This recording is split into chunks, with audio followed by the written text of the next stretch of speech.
வணக்கம். தினமலர்.com மாலை 4 மணி செய்திகள். முக்கிய நிகழ்வுகள். சட்டசபையில் தேவையற்ற பிரச்சனைகளை எழுப்புவதாக அதிமுகவினர் மீது குற்றச்சாட்டு. திமுக எம்எல்ஏக்கள் சட்டசபை புறக்கணிப்பு. டெல்லி அரசை தனியார் மின் நிறுவனங்கள் பிளாக்மெயில் செய்வதாக ஆவேசம். கணக்கு தணிக்கையில் ஊழலை வெளிப்படுத்த முதல்வர் கேஜ்ரிவால் சபதம். டெல்லியில் தாக்கப்பட்ட அருணாச்சல பிரதேச மாணவர் மரணம். இனவெறி தாக்குதல் என்று குற்றம் சாட்டி வடகிழக்கு மாநில மாணவர்கள் போராட்டம். விரிவான செய்திகள். சட்டசபையில் தேவையற்ற விவாதங்களை அதிமுகவினர் எழுப்புவதாகவும் அதற்கு தாங்கள் பதிலளிக்க அனுமதி மறுப்பதாகவும் குற்றம் சாட்டியுள்ள திமுகவினர் நடப்பு கூட்டத்தொடரை புறக்கணிக்க முடிவு செய்திருப்பதாக அறிவித்துள்ளனர்.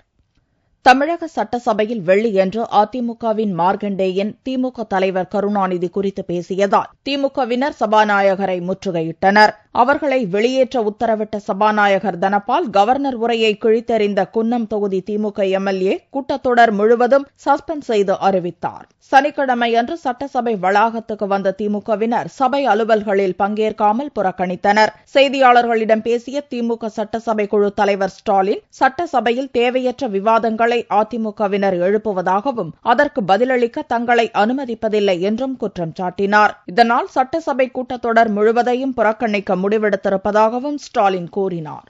நான் கேட்க விரும்புவது, மார்க்கண்டேயன் அவர்கள் பேசிய பேச்சை அவை குறிப்பிட பதிவு செய்யக்கூடிய சூழ்நிலையில் சட்டமன்றம் நடக்கும் என்று சொன்னால், இன்றைக்கு முதலமைச்சராக இருக்கக்கூடிய அம்மையார் ஜெயலலிதா அவர்களுடைய உடன்பிறவா சகோதரியாக இருக்கக்கூடிய சசிகலா அவர்களையும் அவருடைய குடும்பத்தார்களையும் பலமுறை கட்சியை விட்டு நீக்கி அவர்களுக்கும் அரசியலுக்கும் சம்பந்தமில்லை, என் உயிருக்கு ஆபத்து விளைவிக்கக்கூடிய சூழ்நிலையில் அவர்களுடைய செயல்பாடுகள் இருக்கிறது என்று முதலமைச்சராக இருக்கக்கூடிய ஜெயலலிதா அவர்களே பட்டவர்த்தனமாக பகிரங்கமாக அறிவிப்பை வெளியிட்டிருக்கிறார்கள். இப்பொழுது மீண்டும் சசிகலா அவர்களை சேர்த்துக் கொண்டிருக்கிறார்கள். எனவே இது பற்றி அவைகளை பேசுவதற்கு சபாநாயகர் அனுமதி தருவாரா? ஆக இவற்றை பற்றியெல்லாம் நாங்கள் பேசுவதற்கு அவைகளை முற்பட்ட நேரத்தில் சபாநாயகர் அவர்கள் திராவிட முன்னேற்றக் கழகத்தை சார்ந்தவர்களை எல்லாம் அவையிலிருந்து வெளியேற்றியது மட்டுமல்ல, எங்களுடைய சட்டமன்ற உறுப்பினர் திரு சிவசங்கர் அவர்களை இந்த கூட்டத்தொடர் முழுவதும் வரக்கூடாது என்று உத்தரவிட்டிருக்கிறார்கள். எனவே இதை கண்டிக்கக்கூடிய வகையில் திராவிட முன்னேற்றக் கழகத்தை சார்ந்திருக்கக்கூடிய நாங்கள் இந்த 2 நாட்கள், அதாவது இந்த கூட்டத்தொடர் முழுவதும் கவர்னர் உரையில் நாங்கள் பங்கேற்க இல்லை. ஆகவே நாங்கள் 2 நாட்கள் இந்த அவையை புறக்கணித்திருக்கிறோம் என்பதை தெரிவித்துக் கொள்கிறேன். கவர்னர் உரையின் போது பங்கேற்ற தேமுதிக எம்எல்ஏக்கள் கூட்டத்தொடர் மிக குறைவான நாட்களே நடப்பதாக குற்றம் சாட்டி சபை புறக்கணிப்பில் ஈடுபட்டுள்ளனர். அதே நேரம் தேமுதிக அதிருப்தி எம்எல்ஏக்கள் சபை அலுவல்களில் பங்கேற்று வருகின்றனர். ஞாயிறு விடுமுறைக்கு பின்னர் திங்களன்று சட்டசபையில் முதல்வர் ஜெயலலிதா பதிலுரையை தொடர்ந்து கவர்னர் உரைக்கு நன்றி தெரிவிக்கும் தீர்மானம் நிறைவேற்றப்படுகிறது. அதைத் தொடர்ந்து சட்டசபை தொடர் முடிவடைகிறது. டெல்லி அரசை தனியார் மின் நிறுவனங்கள் பிளாக்மெயில் செய்வதாக குற்றம் சாட்டியுள்ள முதல்வர் அரவிந்த் கெஜ்ரிவால் தணிக்கை அறிக்கை வந்தபின் இவற்றின் ஊழல் செயல்பாடுகள் தெரியவரும் என்று கூறியுள்ளார். டெல்லி சட்டசபை தேர்தலின் போது ஆம் ஆத்மி கட்சியின் வாக்குறுதிகளில் மின்கட்டண குறைப்பும் இடம்பெற்றிருந்தது. ஆட்சிக்கு வந்ததும் முதல்வர் கெஜ்ரிவால் குறிப்பிட்ட யூனிட் மின்சாரம் பயன்படுத்துவோருக்கு மட்டும் 50% மின்கட்டண குறைப்பு அறிவித்தார். இந்நிலையில் டெல்லியில் மின் விநியோகம் செய்து வரும் தனியார் நிறுவனங்களின் கணக்குகளை தணிக்கை செய்ய மத்திய தலைமை தணிக்கை அதிகாரியிடம் கேட்டுக் கொள்ளப்பட்டது. அதன்படி தணிக்கைக்கு உத்தரவிடப்பட்டது. ஆனால் டெல்லி மின் நிறுவனங்கள் தற்போது கடும் நிதி நெருக்கடியில் சிக்கியிருப்பதாக தெரிவித்துள்ளன. இந்நிறுவனங்களின் பாக்கி தொகை செலுத்தப்படாததால் தேசிய அனல் மின் கழகம் மின் சப்ளை துண்டிக்கப்படும் என்று அறிவித்தது. இதனால் டெல்லியில் 8 மணி நேரம் முதல் 10 மணி நேரம் வரை மின்வெட்டு அபாயம் ஏற்பட்டுள்ளது.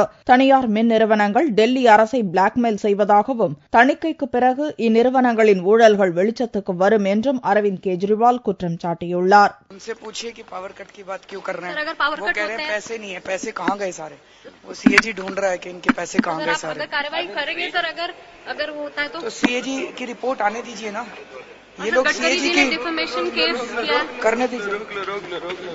இந்நிலையில் டெல்லியில் மின் விநியோகத்தை பிஎஸ்இஎஸ் யமுனா, பிஎஸ்இஎஸ் ராஜ்தானி மற்றும் என்டிபிஎல் ஆகிய 3 தனியார் மின் பகிர்மான நிறுவனங்கள் மின்கட்டண உயர்வை சனிக்கிழமை முதல் அறிவித்துள்ளன.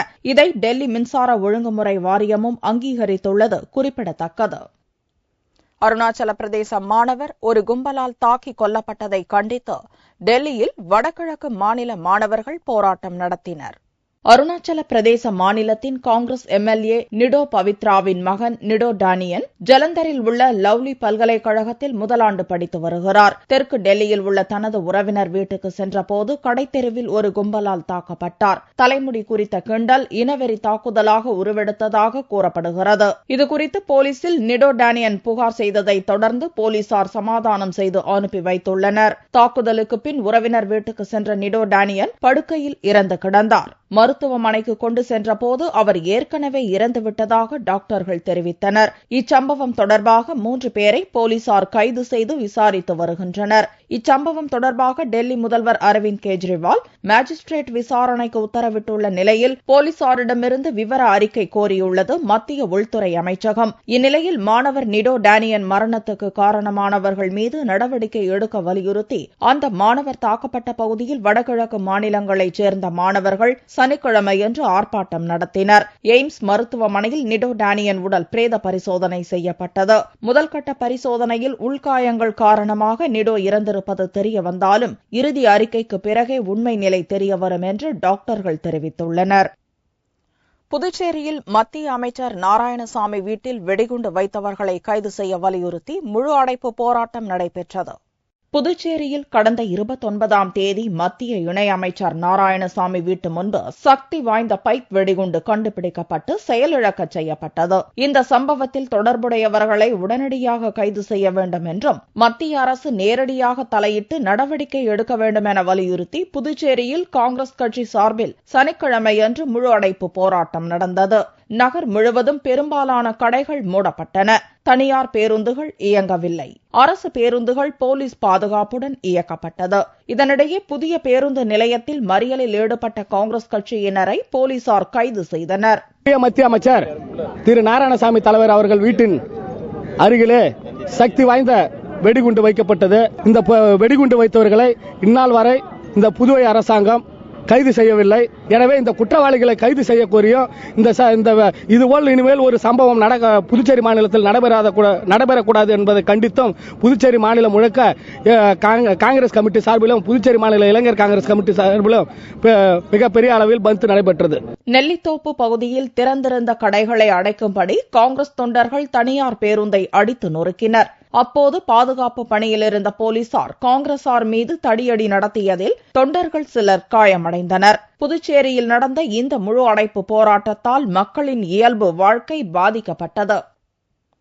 ஐநா மனித உரிமை ஆணையத்தில் இலங்கைக்கு எதிராக அமெரிக்கா கொண்டுவரும் தீர்மானத்தை ஆதரிப்பதோடு இந்திய அரசும் தனி தீர்மானம் கொண்டுவர வேண்டும் என்று டெசோ கூட்டத்தில் தீர்மானம் நிறைவேற்றப்பட்டுள்ளது. இலங்கையில் நடைபெற்ற போர்க்குற்றம் குறித்து சர்வதேச விசாரணை கோரும் தீர்மானத்தை மார்ச் மாதம் கூடும் ஐநா மனித உரிமை ஆணையத்தில் அமெரிக்கா கொண்டு வரவுள்ளது. இதை முன்னிட்டு திமுக தலைவர் கருணாநிதி தலைமையில் சனிக்கிழமையன்று அண்ணா அறிவாலயத்தில் டெசோ கலந்துரையாடல் கூட்டம் நடைபெற்றது. இதில் இலங்கை இனப்படுகொலை குறித்து சர்வதேச விசாரணை நடத்த இந்தியா தனி தீர்மானம் கொண்டு வருவதுடன் அமெரிக்காவின் தீர்மானத்தையும் ஆதரிக்க வேண்டும் என வலியுறுத்தி தீர்மானம் நிறைவேற்றப்பட்டது. இருநாட்டு மீனவர்கள் பேச்சுக்கு பிறகும் தமிழக மீனவர்களை இலங்கை கடற்படை கைது செய்திருப்பதால் மத்திய அரசே இலங்கை அரசோடு நேரடி பேச்சு நடத்தி மீனவர்களை பாதுகாக்க நடவடிக்கை எடுக்க வேண்டும் என வலியுறுத்தியும் கச்சத்தீவில் தமிழக மீனவர்களுக்கு மீன்பிடி உரிமை இல்லை என மத்திய அரசு நீதிமன்றத்தில் பதில் மனு தாக்கல் செய்துள்ளதற்கு கண்டனம் தெரிவித்தும் தீர்மானங்கள் நிறைவேற்றப்பட்டன. இக்கூட்டத்தில் டெசோ அமைப்பின் உறுப்பினர்கள் கலந்து கொண்டனர். தமிழகத்தில் போட்டியின்றி தேர்வான ராஜ்யசபா அதிமுக எம்பிக்கள் அதற்கான சான்றிதழை தேர்தல் அதிகாரியிடம் பெற்றுக் கொண்டனர். ராஜ்யசபாவுக்கு தமிழகத்தில் காலியாக இருந்த 6 இடங்களுக்கு பிப்ரவரி 7ஆம் தேதி தேர்தல் அறிவிக்கப்பட்டிருந்தது. இதில் 2 சுயேட்சை வேட்பு மனுக்கள் நிராகரிக்கப்பட்டதை அடுத்து 6 வேட்பாளர்கள் போட்டியின்றி தேர்வு செய்யப்பட்டதாக தேர்தல் அதிகாரியும் தமிழக சட்டசபை செயலாளருமான ஜமாலுதீன் அறிவித்தார். திமுகவின் திருச்சி சிவாவும் அதிமுக ஆதரவுடன் போட்டியிட்ட மார்க்சிஸ்ட் கம்யூனிஸ்ட் கட்சியின் டி.கே. ரங்கராஜனும் வெள்ளியன்று தாங்கள் தேர்வு செய்யப்பட்டதற்கான சான்றிதழை பெற்றுச் சென்றனர். இந்நிலையில் அதிமுக சார்பில் வெற்றி பெற்ற சசிகலா புஷ்பா, செல்வராஜ், முத்துக்கருப்பன், விஜிலா சத்யானந்த் ஆகிய 4 பேரும் வெற்றி பெற்றதற்கான சான்றிதழை தேர்தல் அதிகாரியிடம் சனிக்கிழமை பெற்றுக் கொண்டனர். நாடு முழுவதும் இலவச கட்டாய கல்வியை அமல்படுத்த வலியுறுத்தி சென்னையிலிருந்து டெல்லிக்கு பிரச்சார ரத யாத்திரை துவங்கியது. நாடு முழுவதும் அனைத்து குழந்தைகளுக்கும் இலவச கட்டாய கல்வியை அமல்படுத்த வேண்டும், கல்வி உரிமை சட்டத்தை 2015ஆம் ஆண்டுக்குள் நிறைவேற்ற வேண்டும், கல்வியை தனியார் நிறுவனங்கள் விற்பதை அனுமதிக்க கூடாது, பயிற்சி பெற்ற ஆசிரியர்களை மட்டுமே அனைத்து பள்ளிகளிலும் நியமிக்க வேண்டும் என்பன உள்ளிட்ட கோரிக்கைகளை வலியுறுத்தி அகில இந்திய ஆசிரியர் கூட்டமைப்பினர் சனிக்கிழமை அன்று சென்னையிலிருந்து டெல்லிக்கு பிரச்சார ரத யாத்திரை துவங்கினர். கல்வி உரிமை சட்டத்தின்படியான அனைவரும் கல்வி என்கின்ற குழந்தைகளுக்கு கிடைக்க வேண்டிய அந்த உரிமை நாட்டிலே உள்ள அனைத்து குழந்தைகளுக்கு கிடைக்க வேண்டும் என்பதை கருத்தில் கொண்டு, அதுவும் தரமான இலவச கட்டாய கிடைக்க வேண்டும் கருத்தில் கொண்டு இந்த பிரச்சார பயணத்திற்கு அகில இந்திய ஆசிரியர் கூட்டம் நடத்துகிறது. 3 பயண திட்டமாக திட்டமிட்டு வருகிறது. ஒன்று சென்னையில் இருந்தும், மற்றொன்று குஜராத்திலிருந்தும், மற்றொன்று பூரியிலும் தொடங்கி நடைபெறுகிறது. இதேபோன்ற ரத யாத்திரை குஜராத் மாநிலம் பூரியிலிருந்து புறப்படுவதாகவும், நாடு முழுவதும் அனைத்து மாநிலங்களுக்கும் இந்த ரத யாத்திரைகள் செல்லும் என்றும் அமைப்பாளர்கள் தெரிவித்தனர். மத்தியில் பாரதிய ஜனதா ஆட்சி அமைத்தால் முதல் கொள்கையாக மீனவர்களுக்கென தனி அமைச்சகம் அமைக்கப்படும் என்று லோக்சபா எதிர்க்கட்சித் தலைவர் சுஷ்மா ஸ்வராஜ் வாக்குறுதி அளித்துள்ளார். ராமேஸ்வரம் பாம்பன் அருகே பாரதிய ஜனதாவின் கடல் தாமரை மாநாட்டில் லோக்சபா எதிர்க்கட்சித் தலைவர் சுஷ்மா ஸ்வராஜ் கலந்து கொண்டார். முன்னதாக மதுரை விமான நிலையத்திலிருந்து ஹெலிகாப்டர் மூலம் சுஷ்மா மண்டபம் வந்தடைந்தார். பின்னர் அங்கிருந்து விழா மேடைக்கு காரில் சென்றார். அப்போது விழா நடைபெறும் மைதானத்தில் திரண்டிருந்த மீனவ பெண்களிடம் சுஷ்மா குறைகளை கேட்டறிந்தார். இதைத் தொடர்ந்து விழாவில் பேசிய சுஷ்மா, மத்தியில் ஆட்சியில் உள்ள காங்கிரஸ் மீனவர்களை புறக்கணித்து வருவதாகவும், மீனவ குடும்பங்கள் வறுமையில் வாடுவதாகவும் வருத்தம் தெரிவித்தார். மத்தியில் பாரதிய ஜனதா தலைமையிலான ஆட்சி அமைந்தால் முதல் கொள்கையாக மீனவர்களின் பிரச்சினையை தீர்க்க தனி அமைச்சகம் உருவாக்கப்படும் என்று சுஷ்மா ஸ்வராஜ் உறுதியளித்தார். Policy we declared, the first policy that we will make a separate ministry for fisheries so that the problems of fishermen could be focused and solved. பல்வேறு ஊழலில் சிக்கியுள்ள காங்கிரஸ் ஆட்சியை அப்புறப்படுத்திவிட்டு மோடி தலைமையில் பாரதிய ஜனதாவின் நிலையான ஆட்சி அமைக்க அனைவரும் பாடுபட வேண்டும் என்றும் சுஷ்மா கேட்டுக் கொண்டார். இந்த விழாவில் பாரதிய ஜனதா மூத்த தலைவர் இல கணேசன், மாநில தலைவர் பொன் ராதாகிருஷ்ணன் உள்ளிட்டோர் கலந்து கொண்டனர். தேனி வீரப்ப அய்யனார் கோவில் அருகே 8 அடி நீளமுள்ள மலைப்பாம்பு பிடிக்கப்பட்டு வனத்துறையினரிடம் ஒப்படைக்கப்பட்டது. தேனி அல்லி நகரம் வீரப்ப அய்யனார் கோவிலுக்கு செல்லும் பாதையில் உள்ள தோட்டத்தில் பணியாட்கள் வேலை செய்து கொண்டிருந்த போது அங்கு மலைப்பாம்பு ஒன்று இருந்ததை பார்த்து அச்சமடைந்தனர். இதுகுறித்து தேனி தீயணைப்புத் துறையினருக்கு தகவல் தெரிவிக்கப்பட்டது. தீயணைப்பு படையினர் பல மணி நேரம் தேடி மோட்டார் அறையில் இருந்த 8 அடி நீளமுள்ள மலைப்பாம்பை பிடித்தனர். தீயணைப்பு நிலையத்திற்கு ஒரு உதவி கிடைப்பது. அதில் வீரப்ப அய்யனார் கோயில் ரோட்டில் உள்ள தோட்டம் மற்றும் வீடு சார்ந்த இடங்களில் பாம்பு அது தகவல் தெரிவித்தனர். அதன் பேரில் நாங்கள் குழுவினை விரைந்து சென்று இடத்தில் பார்த்தபோது மலைப்பாம்பு ஒன்று சுமார் 8 அடி நீளமுள்ள மலைப்பாம்பு ஒன்று இருந்தது. அதை பணியாளர்கள் சாதகமாக கைப்பற்றி வனத்துறையினர் ஒப்படைத்து தீயணைப்புத் துறையினரால் பிடிக்கப்பட்ட அந்த மலைப்பாம்பு வனத்துறையினரிடம் ஒப்படைக்கப்பட்டு வனப்பகுதியில் கொண்டுவிடப்பட்டது. தங்கத்தின் விலையில் சனிக்கிழமை அன்று சவரனுக்கு 32 ரூபாய் அதிகரித்திருந்தது. ஒரு சவரன் தங்கம் 22,400 ரூபாய்க்கு விற்பனையானது. 1 கிராம் ஆபரண தங்கம் 2,800 ரூபாயாக இருந்தது. வெள்ளி கிராமுக்கு 20 காசுகள் உயர்ந்து 46 ரூபாய் 50 காசுகளுக்கு விற்பனையானது. பார்வெள்ளியின் விலை 43,415 ரூபாயாக இருந்தது. திருச்சியில் உள்ள குங்குமவல்லி தாயாருக்கு நடைபெற்ற வளைகாப்பு உற்சவத்தில் கர்ப்பிணி பெண்கள் ஏராளமானோர் கலந்து கொண்டு அம்மனை தரிசித்தனர். திருச்சி உறையூர் சாலையில் அமைந்துள்ள குங்குமவல்லி சமேத தான்தோன்றீஸ்வரர் கோவிலில் 60 ஆண்டுகளுக்கு மேலாக வளைகாப்பு வைபவம் நடத்தப்பட்டு வருகிறது. இந்த ஆண்டு நடைபெற்ற நிகழ்ச்சியில் சுமார் 1 லட்சம் வளையல்களால் அம்மனுக்கு அலங்காரம் செய்யப்பட்டிருந்தது. சுகப்பிரசவம் வேண்டி கர்ப்பிணி பெண்கள் வளையல்கள், குங்குமம் போன்ற பொருட்களை நேர்த்தி கடனாக அளித்தனர். இந்த வளைகாப்பு வைபவத்தில் அம்மனுக்கு சிறப்பு பூஜைகள் நடத்தப்பட்டு கர்ப்பிணி பெண்களுக்கு வளையல்கள் பிரசாதமாக வழங்கப்பட்டது. இந்த வருடம் 64வது வருடமா இந்த வருஷம் அம்பாளுக்கு வளைகாப்பு பண்ணியிருக்கோம். கர்ப்பிணிகள் சுகப்பிரசவம் நடைபெறணுங்கிறதுக்காக கர்ப்பிணிகள்லாம் சேர்ந்து அம்பாளுக்கு வளையல் சாத்தி மஞ்சள், குங்குமம், திருமாங்கல்ய சரடு, எல்லா பிரசாதமும் இருக்கான். லட்சக்கணக்கான வளையலுக்கும் மேல இங்க சாற்றப்பட்டிருக்கு. இத எல்லா பெண்டியரும் வந்து பிரசாதமா எடுத்துன்றாங்க. வளகாப்பம்மன் கோயிலுக்கு இன்னைக்கு விசேஷம் சொல்லிட்டு வந்திருக்கேன். போன வருஷம் நான் வந்து குலதெய்வ பாக்கியம் வேண்டி வந்தேன். அதே மாதிரி அம்மன் வந்து நிறைவேற்றி வச்சாங்க. அதனால இன்னைக்கு நான் பிரார்த்தனை பண்றதுக்காக வந்திருக்கேன்.